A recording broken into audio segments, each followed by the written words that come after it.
without further ado, love, warmth, please welcome Nicola Simcock. Give it up!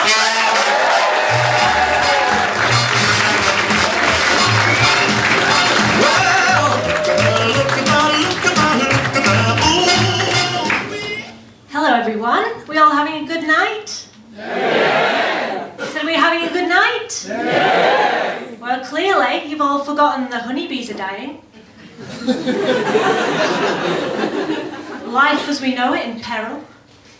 But don't worry, just like the beginning of any disaster movie, there is a team of scientists, good-looking scientists, working furiously to solve this crisis. And to be fair, for honeybee scientists, it's actually going quite well. I mean, don't get me wrong, the bees are definitely still dying. But as the bee populations decline, funding for honeybee research increases. I know, I'm a honeybee scientist. And dead bees bought Mama a new pair of shoes. So, like Charlotte, I work with flying insects. But unlike Charlotte, I don't get my kicks from staring at their genitals. Although I have been hit by a few. Let me explain. So in a honeybee hive, there are thousands of bees, and most of these are workers. So they leave the hive to collect food, or they clean the hive, or they raise their young. And you might be shocked to learn that all of those worker bees are female. And that's because the male honeybee only has one job. And it's not cleaning the car. So when the time is right, the male bees leave the hive and they go off in search of a virgin queen. I know, more virgins. There's a few in tonight.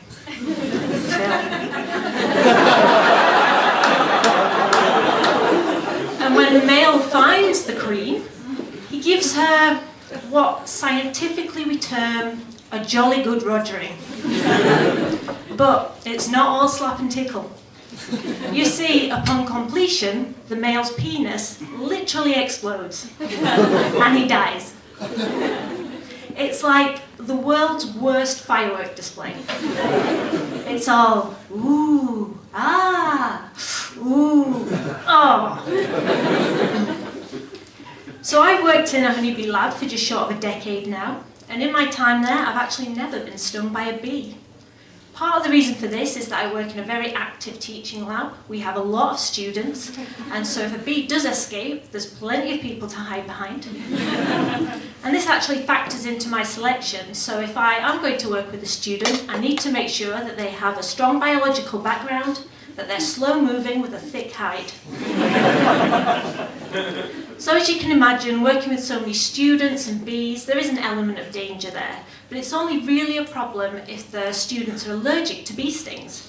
If they have a severe reaction, they might go into anaphylactic shock. So I have to be prepared for this. So in the lab we have a small device called an EpiPen. And this is a shot of adrenaline attached to a bloody big needle that you've got to jam into the thigh of your victim, the person that needs medical assistance.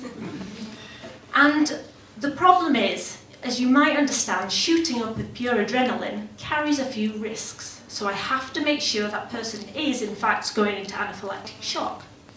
So like any good academic who puts the safety of their students first, I prepare for this. I Googled it. And the list of symptoms is very extensive, but it's not necessarily always helpful.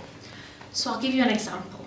According to anaphylaxis.org, if you have a severe reaction to a bee sting, you may break out in hives, no pun intended, or develop a very distinctive rash anywhere on the body.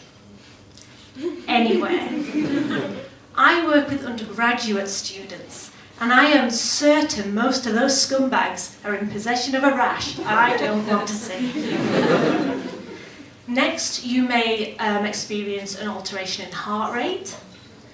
I don't know if any of you have ever dropped a box of angry bees, but I have. And in terms of heart rate, think 0 to 160 in the time it takes me to scream, fuck! All the time that happens. But my very favourite symptom, and this is absolutely true, you can look this up, if you're going into anaphylactic shock, you may experience a sense of impending doom. I work in academia. I carry a sense of impending doom like a security blanket. Doom! Is it anaphylaxis? Is it a Monday? So, luckily with all these vague symptoms, I've never actually had to use an EpiPen. But having been trained to do so, it seems like a bit of a waste. I'm not saying I want any of my students to have a severe reaction. I'm not saying I want all my students to have a severe reaction, but I'm just saying if it happens, me and the giant needle are ready. So in addition to working with students, I also interact a lot with beekeepers. Are there any beekeepers in tonight? Woo! Wait. What you need to know about beekeepers is they are batshit crazy. Most of them are hobbyists, so as a hobby, they keep thousands of these tiny balls of stripy fury, and in doing so, they regularly get stung. They're masochists. They don't mind getting stung. In fact, they wear it like a badge of honour. So when I tell them I've never been stung by a bee, usually there's a wave of distrust that ripples through the room. So to lighten the mood a bit, I add that actually I've never been stung outside of the lab either. I could be fatally allergic and I just don't know. And this happened quite recently. I was giving a talk to some beekeepers here in Newcastle, and when I said this lovely lady at the front stood up.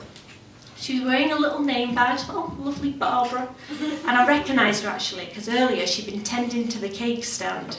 And I was watching. And she stood up and she came forward and she said, I'll tell you what, why don't you come out to my hives, I'll get a couple of my bees, I'll sting you with them, and then you'll know if you're allergic.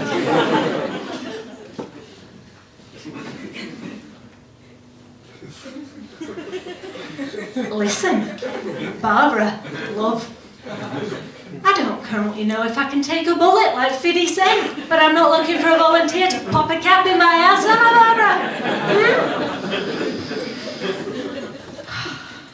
Since I saw you at that cake stand, I've looked up to you like a mother. But if you actively try to sting me with a honeybee, I will end you. That is, of course, assuming the death of all the honeybees doesn't end humanity first. Thank you. Have a